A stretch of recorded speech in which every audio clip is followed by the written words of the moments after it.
और इस एक बड़ी खबर आई है, कल देर शाम सरकार ने 2025-2026 के लिए गन्ने से इथेनॉल उत्पादन करने पर प्रतिबंध हटा दिया है। यानी कि अब शुगर कंपनियां गन्ने से जो कुछ भी है मोलेसिस ये वगैरह इसके थ्रू इथेनॉल बना सकती है।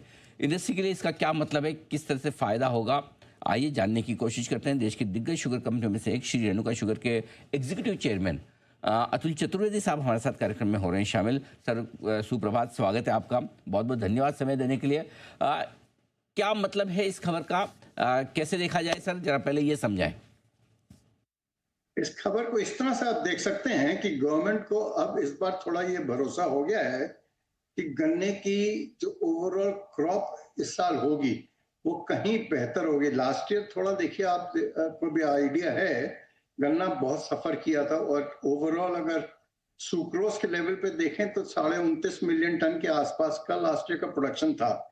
इस बार इस्मा भी एस्टिमेट कर रही है कि 35 मिलियन टन के आसपास सुक्रोज का प्रोडक्शन होगा और हिंदुस्तान का कंजम्पशन चूंकि रफली अबाउट 28 मिलियन टन के आसपास है, तो गवर्नमेंट को ये थोड़ा कॉन्फिडेंस हो गया है कि अगर इस बार ज्यादा डाइवर्ट करें एथेनॉल को, मतलब इसको शुगर को एथेनॉल में, तो इससे दामों में या शुगर के दामों में कोई खास फर्क नहीं पड़ेगा। मैं आपको एक बार थोड़ा क्लियर कर दूं कि इस साल रफली अबाउट 3.2 मिलियन टन या 32 लाख टन डाइवर्ट हुआ था शुगर टुवर्ड्स एथेनॉल। अगले साल हम लोग एस्टिमेट करते हैं कि ये फिगर 4.5 से 5 मिलियन टन यानी कि 45 से 50 लाख टन के आसपास का डाइवर्जन होना चाहिए। और अगर ये होता है तो डेफिनेटली इंडस्ट्री के लिए अच्छा है। और एक इंडस्ट्री के जो डिमांड इतने सालों से है, वो मैं समझता हूँ इस बार शायद गवर्नमेंट उसकी तरफ थोड़ी तवज्जो दे। वो ये कि एथेनॉल का प्राइस केन जूस से जो है वो 65 रुपए के आसपास है और मक्के का है 72 रुपए के आसपास। तो कोई कारण नहीं है कि गन्ने का या जूस का दाम भी 72 के आसपास न हो, जूस एथेनॉल का, क्योंकि पिछले कुछ दिनों में, पिछले कुछ सालों में एफआरपी तो बढ़ता रहा है तो उसके सामने इसका दाम नहीं बढ़ा है। तो मैं समझता हूँ शायद गवर्नमेंट इस बार भी थोड़ी तवज्जो दे इस तरफ। क्या इथेनॉल किसी से भी बनाए, चाहे वो गन्ने से बनाए या और किसी चीज़ से बनाए, या फिर वो राइस की उससे पेड़ी से बनता है, या फिर ये आपके शुगर से, क्वालिटी सेम रहती है तो दाम भी सेम होना चाहिए?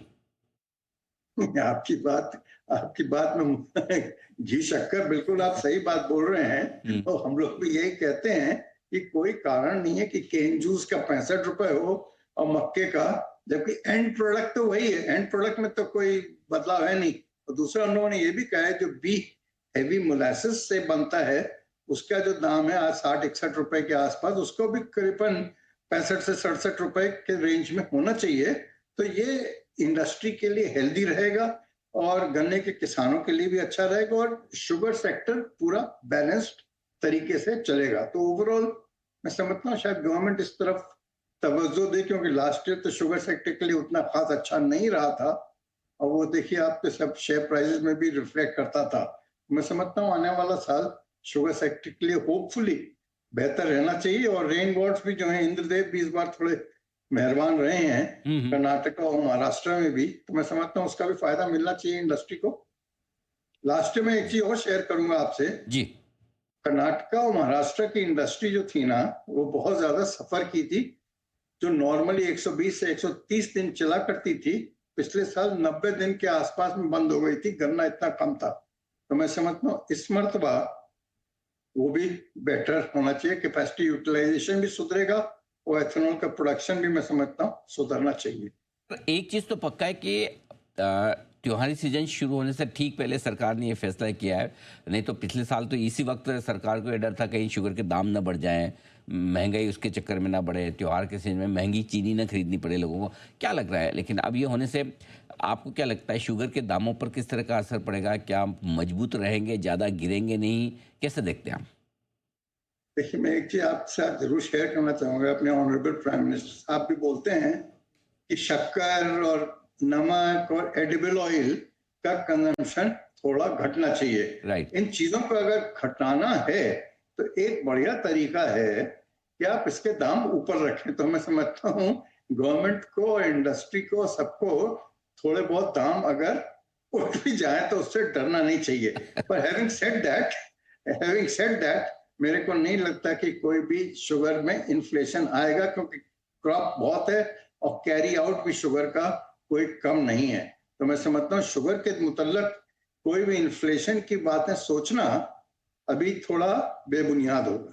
सर आपके थॉट तो एकदम सही है, इनके दाम बढ़ाने से कंजम्पशन कम है, लेकिन प्रॉब्लम क्या है, जिनकी कमाइयाँ ज़्यादा है वो ये तीन चीज़ें नहीं खा सकते और जिनकी कमाई कम है वो भरपूर सेवन करते हैं, उन्हें तेल खाने से, शुगर से, नमक से उनको फर्क नहीं पड़ता नहीं, आपकी बात से मैं पूरा इत्तेफाक क्योंकि करता लाइफस्टाइल हूँ। ऐसी है ना, जिनकी लाइफस्टाइल वो ज़्यादा पैसे वाले, उनकी लाइफस्टाइल ऐसी कि वो ये सब प्रोडक्ट खाएं तो दिक्कत हो जाए। एनीवे, अच्छा अब एक चीज़ और कि सर इंडस्ट्री को कितना फ़ायदा होगा, क्या आपको लगता है इथेनॉल का प्रोडक्शन अब बढ़ेगा और रियलाइजेशंस क्या शुगर बनाने के मुकाबले में इथेनॉल बनाने में कंपनी को ज़्यादा फायदा है?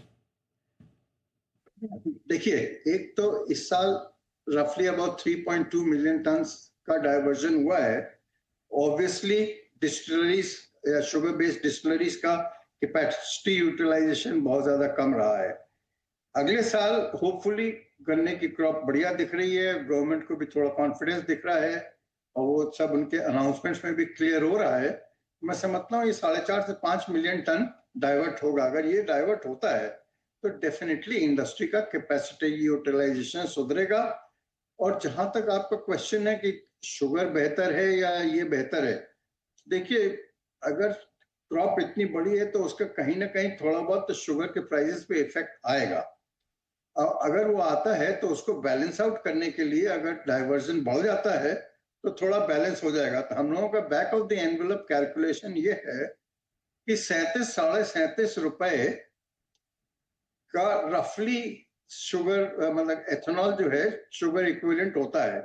तो आज की तारीख में चूंकि एथेनॉल बन नहीं रहा है, प्रोडक्ट मतलब अभी क्रॉप तो नहीं है, मैं समझता हूँ आने वाले दिनों में अगर थोड़ा ये बढ़ जाता है तो एथेनॉल डेफिनेटली ज्यादा बनेगा, अगर दाम कुछ गवर्नमेंट बढ़ा देती है तो।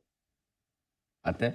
बहुत बहुत धन्यवाद सर, आपने समय दिया और विस्तार से समझाया कि किस तरह से इथेनॉल बनाने की जो अनुमति मिली है शुगर कंपनियों को, जो प्रतिबंध हटा है उसका किस तरह से फ़ायदा मिलेगा अब इथेनॉल शुगर कंपनियों को। शुक्रिया sir, thank you so much, धन्यवाद। अतुल चतुर्वेदी साहब, executive chairman Shri Renuka sugar के, बताते हुए इंडस्ट्री पर इम्पैक्ट के बारे में। आइए, इस बीच बाजार मजबूती के साथ टिके है 24,725 और धीमे धीमे अपनी मजबूती की रफ्तार बढ़ाते हुए, ये स्पीड भी ठीक है, डायरेक्शन भी ठीक है और ज़्यादा जोर से ना भागे तो गिरने का डर